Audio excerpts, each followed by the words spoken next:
Friends, इस video में हम लोग ग्रुप 13 ग्रुप 14 पी ब्लॉक के क्वेश्चंस को कवर कर रहे हैं। तो बेसिकली ग्रुप 13 ग्रुप 14 से टोटल दोनों शिफ्ट मिला के टोटल 4 क्वेश्चंस हैं। तो इस वीडियो में मेरा कवरेज सिर्फ 4 क्वेश्चंस का होगा, जो कि डेडिकेटेड होगा 13 और 14 ग्रुप का। जहाँ पर रिलेटेड थ्योरी है मैं डिटेल में बता दूंगा। तो लेट अस स्टार्ट। ये बोरॉन से रिलेटेड है। कह रहा है the diborane is prepared by the oxidation of NaBH4 and I2। तो यहाँ तो एक पूछा है, ऐसे कितने केसेस हैं। ठीक है, तो डाई बोरेन से रिलेटेड पूरी केमिस्ट्री थोड़ा सा एक बार मैं ब्रीफ कर देता हूँ। देखो, जो भी डाई बोरेन है, डाई बोरेन क्या क्या इसमें जानना है। पहले तो इसका फॉर्मूला है B2S6। होता है ये BH3 का डाइमर। एक BH3 और दूसरा BH3, दोनों को डाइमर यानी क्लब कर दो। इन दोनों को क्लब कर दो तो 2 बोरॉन हो जाएंगे, 6 हाइड्रोजन हो जाएंगे, यही बनता है। तो it is the dimer of BH3। अब इसका स्ट्रक्चर, एक्चुअल में BH3 में प्रॉब्लम यह है कि बोरॉन के आउटर मोस्ट में 3 इलेक्ट्रॉन्स हैं, तीनों की इसकी हाइड्रोजन के साथ शेयरिंग हुई, लेकिन despite the sharing of all the electrons इसका ऑक्टेट कंप्लीट नहीं हो पाता है। तो ये अपने ऑक्टेट को किसी तरह से कंप्लीट करना चाहता है। अब ऐसे केस में ना थोड़े से एबनॉर्मल बॉन्ड्स आते हैं केमिस्ट्री में, क्योंकि इसकी क्वेस्ट है भाई मुझे किसी तरह से अपना ऑक्टेट कंप्लीट करना है। तो अब ये क्या करता है, ये दूसरे बोरॉन के पास जाता है, बोलता है कि भाई मेरा ऑक्टेट कंप्लीट नहीं है। ठीक है, देखो मेरा ये जो बॉन्ड्स हैं नॉर्मल, वो तो मैं नॉर्मल बॉन्ड से बना देता हूँ, जहाँ मुझे ऑर्बिटल की ज़रूरत होगी ऑर्बिटल से बनाऊँगा। बोला कि देखो मेरे 3 बॉन्ड्स हैं, ये वाला मैं ऑर्बिटल से बना रहा हूँ, लेकिन मेरा एक ऑर्बिटल अभी भी खाली है जिसको 2 इलेक्ट्रॉन चाहिए, तो मेरा ऑक्टेट कंप्लीट हो जाएगा। 2 यहाँ पे है, 2 यहाँ पे, इस ये स्ट्रक्चर जो है ना वही यहाँ पे भी है, तो मुझे ज़रूरत नहीं है, इसीलिए मैं ऑर्बिटल वाइज नहीं बना के एक लाइन दे दिया यहाँ पे। तो ये कह रहा है कि भाई मेरे पास टोटल 6 इलेक्ट्रॉन्स है, जो मैंने अभी डॉट से दिखाया हुआ है, यहाँ पे मुझे 2 और मिल जाएगा तो मेरा ऑक्टेट कंप्लीट हो जाएगा। तो दूसरा बोरॉन भी सेम रोना रोता है कि भाई मेरे साथ भी यही कहानी है, जो हाल तुम्हारा है वही हाल मेरा भी है। ठीक है, मेरे पास भी एग्जैक्टली 6 इलेक्ट्रॉन्स है, क्योंकि दोनों ही BH3 तो होना ही है, दोनों की कहानी तो सेम ही होनी है। ठीक है, तो फिर ये कहता है एक काम करते हैं। ठीक है, क्या केमिकल बॉन्डिंग कहता है भूल जाओ, चलो हम अपना फ़ायदा देखते हैं। ये कहता है कि एक काम करो, तुम अपने इस ऑर्बिटल से मेरे इस इलेक्ट्रॉन को शेयर करो, और मैं अपने इस ऑर्बिटल से तुम्हारे इस इलेक्ट्रॉन को शेयर करूँगा। तो इससे क्या होगा, इसके ऑर्बिटल में जो ऑर्बिटल पहले खाली था, अब उसके 2 इलेक्ट्रॉन को शेयर करना शुरू कर दिया। अब इससे आप गिनती करो, 2 2 4 2 6 और ये 2 8, इसका ऑक्टेट कंप्लीट। ऐसे ही दूसरे वाले का 2 2 4 2 6 और 2 8 कंप्लीट हो गया। तो दोनों का ऑक्टेट कंप्लीट हो गया, तो यही बनता है B2H6। ऑक्टेट कंप्लीट करने के लिए डाइमराइज होता है। अब इससे भी हमारा काम नहीं चलेगा, अब इसका एग्जैक्ट स्ट्रक्चर जानना है। ठीक है, क्योंकि जो चीज़ NCERT ने दे दिया उसको छोड़ना नहीं है। तो एग्जैक्ट स्ट्रक्चर ये है प्लेन के बारे में। ये जो नॉन शेयर्ड हैं, देखो इसको हम कहते हैं 2 इलेक्ट्रॉन 3 सेंटर बॉन्ड, क्योंकि 3 सेंटर में हाइड्रोजन सेंटर नंबर 1, ये बोरॉन सेंटर नंबर 2 और ये बोरॉन सेंटर नंबर 3। तो टोटल 3 सेंटर में ये 2 इलेक्ट्रॉन शेयर्ड है। तो इस बॉन्ड को, ये जो बॉन्ड है ना, इसको हम कहते हैं 2 electron 3 center bond. Look wise ये बनाना की तरह है, देखोगे अगर ये, तो it is like similar to banana, तो इसीलिए इसको और बनाना बॉन्ड भी कहा जाता है।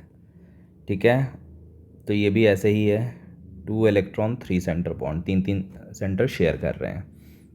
तो ये सब तो नॉर्मल बॉन्ड जो अभी मैं बना रहा हूँ। ठीक है, these are the normal bonds, ये और ये सब नॉर्मल बॉन्ड है।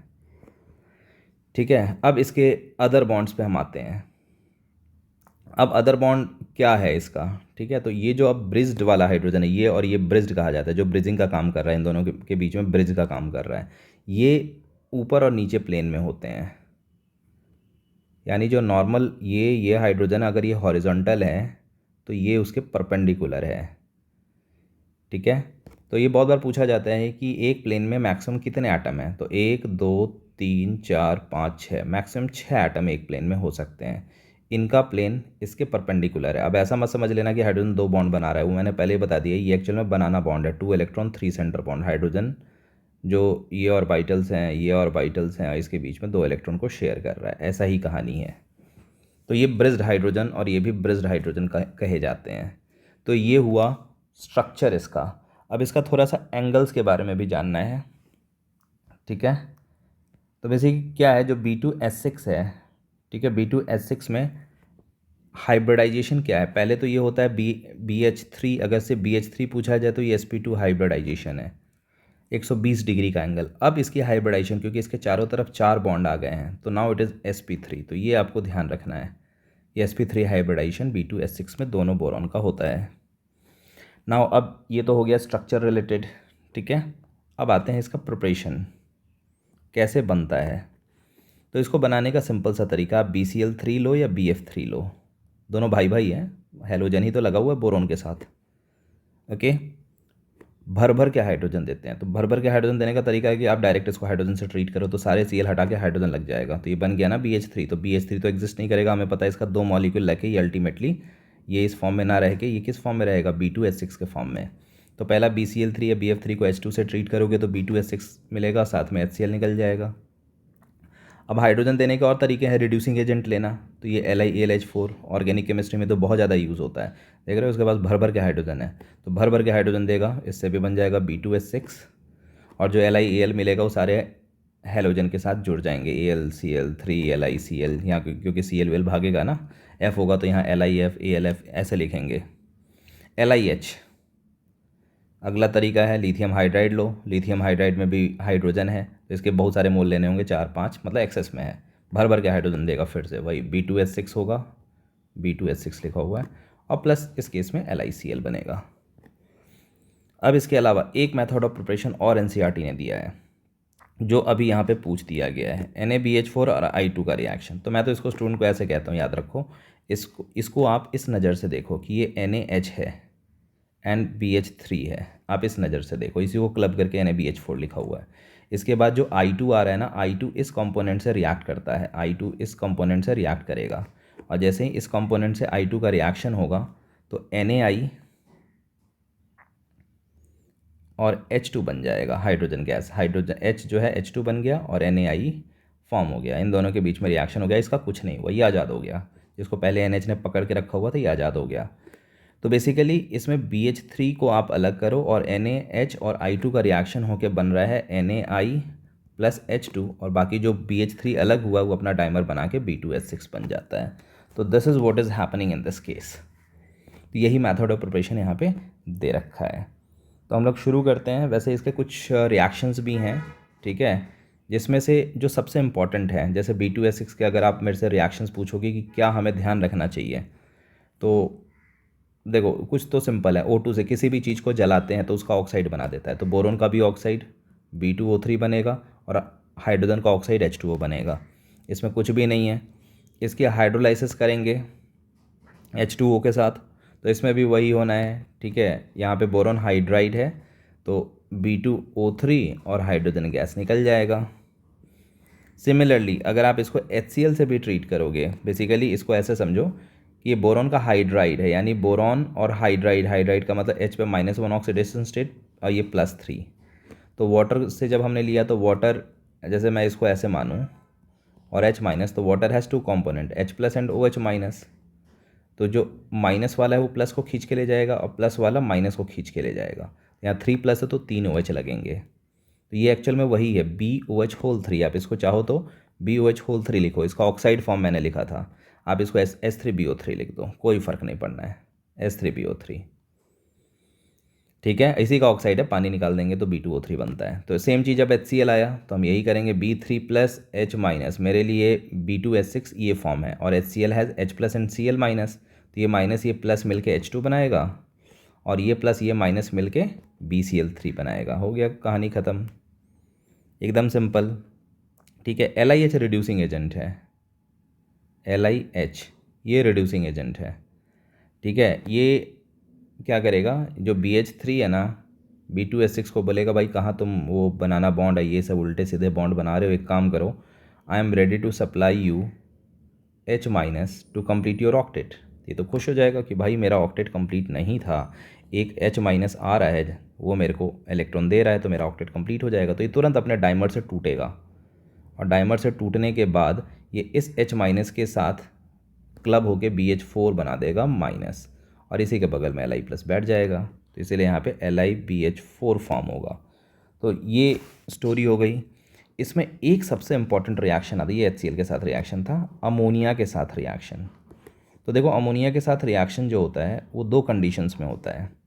एक होता है अमोनिया लो टेम्परेचर पे, लो टेम्परेचर पे, ठीक है। तो ये बनेगा B2H6 और 2 मोल अमोनिया 2NH3, ये कॉम्प्लेक्स बनाएगा। सीधे 2 अमोनिया जाके इससे चिपक गए, और यही चीज़ आप अमोनिया के साथ इसको हीट कर दो, ठीक है, तो ये फर्दर टूट जाएगा। पहले तो ये बनता ही है, हीट करने पे ये टूट जाएगा, और ये बनाता है B3N3H6 with the release of H2, okay. और ये होता है बोराजीन, जिसको कि इनऑर्गेनिक बेंजीन भी कहते हैं, borazine. It is inorganic benzene. तो ये आपको ध्यान में रखना है। इनऑर्गेनिक बेंजीन का मैं स्ट्रक्चर भी बना देता हूँ। ऑल्टरनेट नाइट्रोजन बोरॉन नाइट्रोजन जुड़े रहेंगे, नाइट्रोजन से इसकी तरफ एक एक कोऑर्डिनेट बॉन्ड देना है, और हर एक पे एक हाइड्रोजन लगा देना है। अब आप इसको देखोगे ध्यान से तो ये बेंजीन जैसा स्ट्रक्चर दिखेगा आपको। ये एरोमेटिक भी है, तो इसीलिए इसको इनऑर्गेनिक बेंजीन कहा जाता है, कि कोई कार्बन नहीं है लेकिन बेंजीन वाला स्ट्रक्चर है। थोड़ा सा इसको अगर डिस्कस कर ले तो हमारा कंप्लीट ही हो जाएगा। इसका स्ट्रक्चर कैसा होता है ये देखना है B2H6 में। तो देखो, जो अमोनिया है ना, ये इसको कैसे कैसे जुड़ा रहता है, ये किस फॉर्मेट में रहता है। होता क्या है कि जो B2H6 का आप स्ट्रक्चर बनाओगे ना ऐसे, तो इसका दो तरह से अमोनिया से जुड़ सकता है। एक होता है ऐसे क्लीवेज, इसको अलग अलग करो तो ये क्या होगा, ये BH4 अलग हो गया, ये मैंने लिख दिया BH4 माइनस। और इधर से क्या हो रहा है, BH2 है, BH2 अलग हुआ, इसके 2 बॉन्ड खाली हुए क्योंकि यहाँ से आपने काट दिया, ये H अलग हो गया, तो ये 2 बॉन्ड खाली हुए, इस 2 बॉन्ड के साथ अमोनिया लग जाएगा, यानी NH3 होल 2, तो इसके ऊपर आता है प्लस।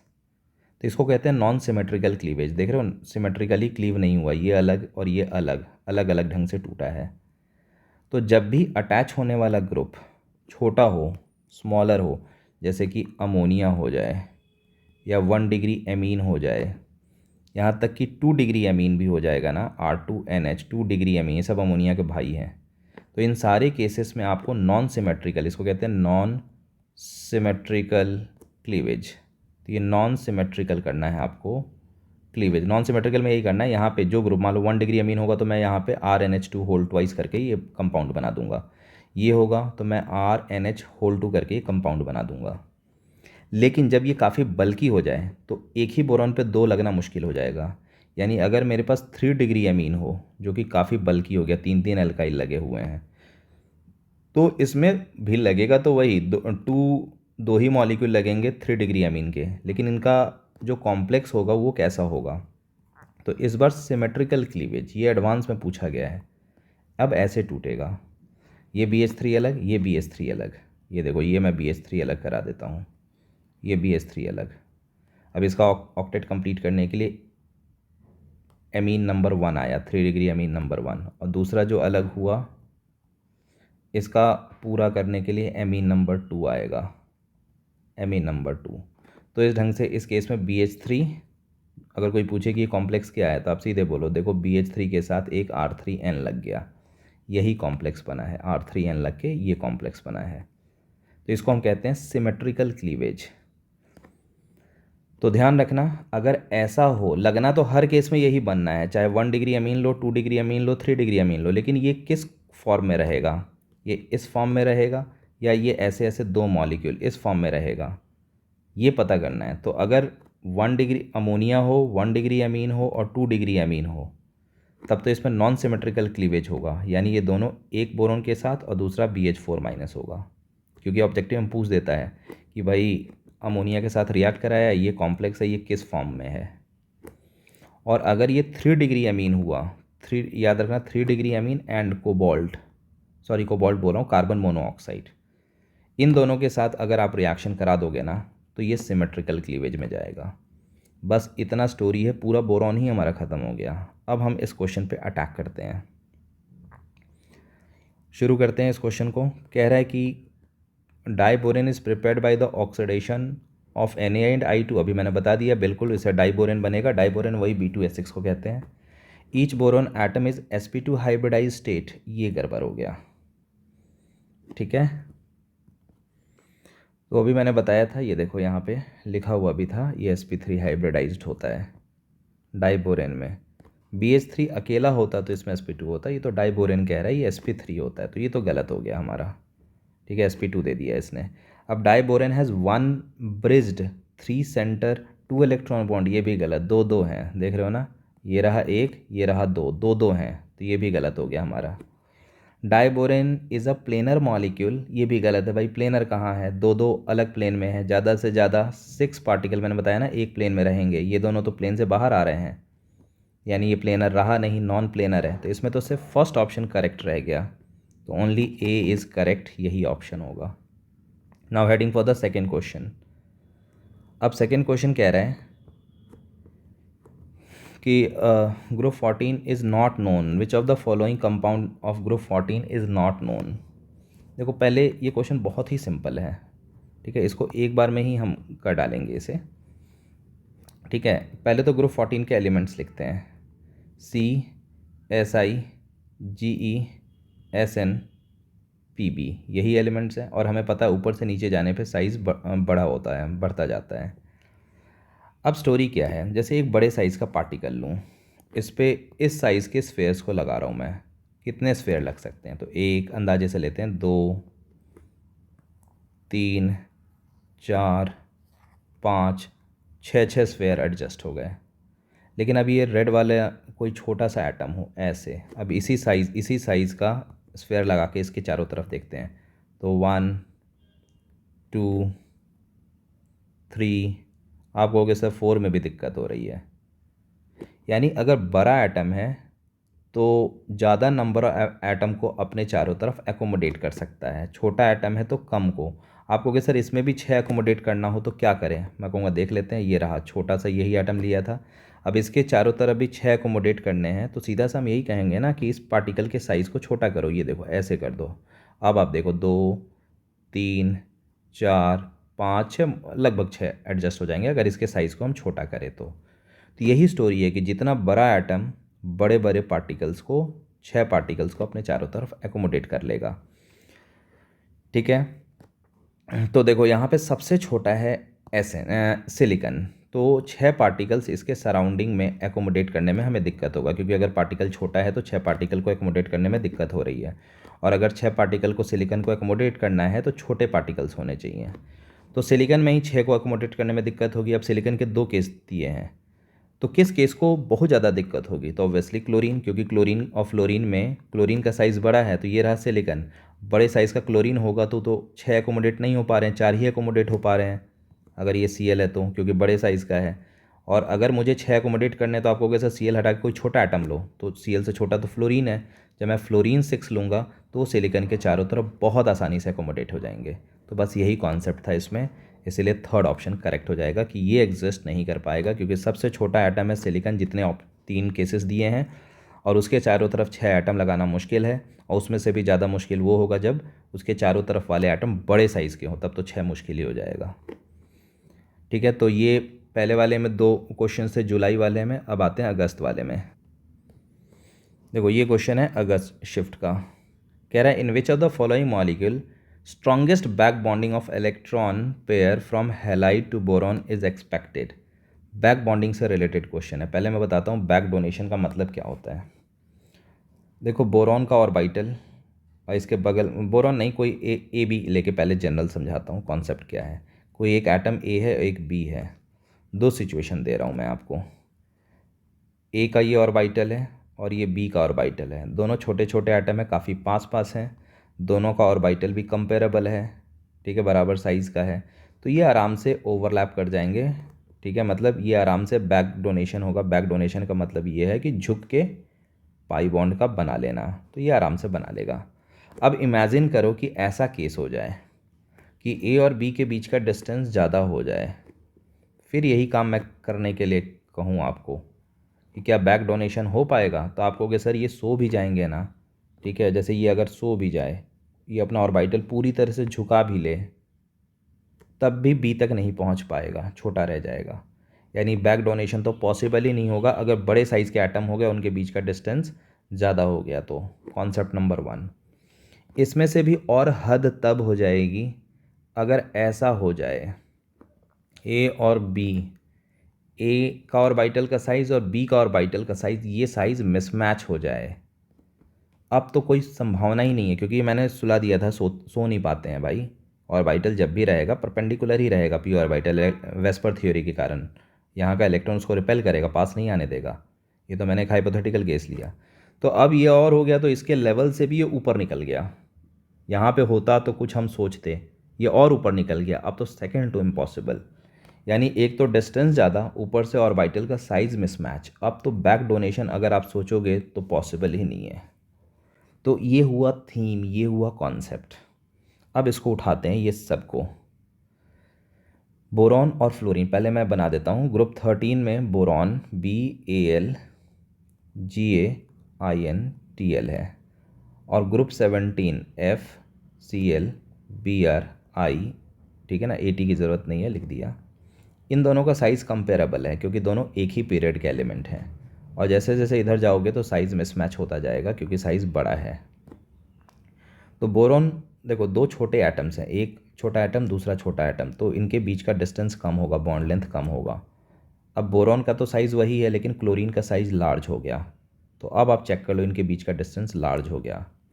अगर ये B और F है, ये BCl है, अगर मैं कहूँ BBr, तो ये रहा B और ये रहा Br, ये रहा Br। इनके बीच का साइज़ और भी बड़ा हो जाएगा, B और Br, ठीक है। यानी जैसे जैसे हम ऊपर से नीचे जाएंगे तो इनके बीच का साइज़ डिफरेंस बढ़ता जाएगा, नंबर 1। तो आप कहोगे सर साइज़ तो बहुत कॉम्पैक्ट होना चाहिए जो हमने देखा है, तो इसका मतलब आप कहोगे सर B और F इन्हीं का साइज़ कॉम्पैक्ट है, छोटे हैं, काफ़ी पास पास होंगे। और दूसरा सिंस ये सेकेंड पीरियड का है, ये सेकेंड पीरियड का है, तो इसका मतलब दोनों के ऑर्बिटल भी सेकेंड पीरियड वाले ऑर्बिटल होंगे। तो अब हम आते हैं, बोरॉन का ऑक्टेट कंप्लीट नहीं है, इसके पास वैकेंट है 2p ऑर्बिटल। अब फ्लोरीन के पास लोन पेयर है, ये भी 2p ऑर्बिटल में है क्योंकि दोनों सेकेंड पीरियड के हैं, दोनों पास पास हैं, साइज़ कंपेरेबल है, इसीलिए बहुत आसानी से बैक बॉन्डिंग होगी। और जैसे जैसे आप नीचे जाओगे साइज़ बढ़ता जाएगा, और ऑर्बिटल का साइज़ भी मिसमैच होता जाएगा। जैसे क्लोरीन में आओगे तो क्लोरीन में यहाँ पे पहुँच जाएगा, ये सेकेंड और ये थर्ड पीरियड का, तो ये अब थोड़ा सा बैक बॉन्डिंग में डिफ़िकल्टी होगी। ब्रोमीन में अब आओगे तो ये और भी दूर, और उसके बाद साइज़ और भी ज़्यादा मिसमैच, ये देखो ये यहाँ पे पहुँच जाएगा, और भी ज़्यादा मिसमैच, और आई में तो हद हो जाएगी, ये बहुत बड़ा साइज़, और ये तो अभी भी वही अपना बेचारा 2p मेंटेन किए हुए हैं, तो इसमें तो और भी नहीं होगा। तो सबसे अच्छी बैक बॉन्डिंग इसमें होगी, बैक डोनेशन उससे कम इसमें, उससे कम इसमें, सबसे पुअर इसमें, इसीलिए ये हो जाएगा। आई थिंक सबसे बेस्ट पूछा है, स्ट्रॉन्गेस्ट बैक बॉन्डिंग पूछा है, तो BF3 will be the option. ये तो रिपीटेड क्वेश्चन है मेंस का, फरवरी और मार्च वाले मेरे P ब्लॉक के वीडियो में भी है। वाटर मॉलिक्यूल का रेशियो पूछा है। मोहर सॉल्ट होता है FeSO4 dot NH4 whole to SO4 dot 10H2O, और पोटाश एलम होता है K2SO4 dot Al2SO4 whole thrice dot 24H2O। तो वाटर मॉलिक्यूल का रेशियो पूछा है, तो 10, सॉरी ये मैंने गड़बड़ लिख दिया है, एक मिनट, हाँ ठीक है ठीक है ठीक है, ये ना मैंने 10 लिख दिया, 12 होता है, ये वॉशिंग सोडा मेरे को ध्यान आ गया था, ठीक है। तो FeSO4 है 12H2O, ये 24H2O, तो ये 12/24 हो जाएगा, 12/24, ये 0.5, जिसको कि हम 5 × 10⁻⁻1 लिखेंगे, तो 5 आ जाएगा यहाँ पे आंसर। तो इसमें कुछ भी नहीं था, तो यही 4 क्वेश्चंस थे, अब आंसर आ जाता है इसका, ठीक है। तो this much in this video. इसके बाद अब मैं दूसरा वीडियो बना रहा हूँ P ब्लॉक का, जिसमें कि 15, 16 और 17 के दोनों शिफ्ट के क्वेश्चंस कवर होंगे। उसमें अप्रॉक्सीमेटली 12 क्वेश्चन है, तो ये चैप्टर बहुत इंपॉर्टेंट है, 4 यहाँ पे 12 उसमें, टोटल 16 क्वेश्चंस हैं 2 शिफ्ट में, ठीक है, तो इम्पॉर्टेंट है। Okay, thanks for watching.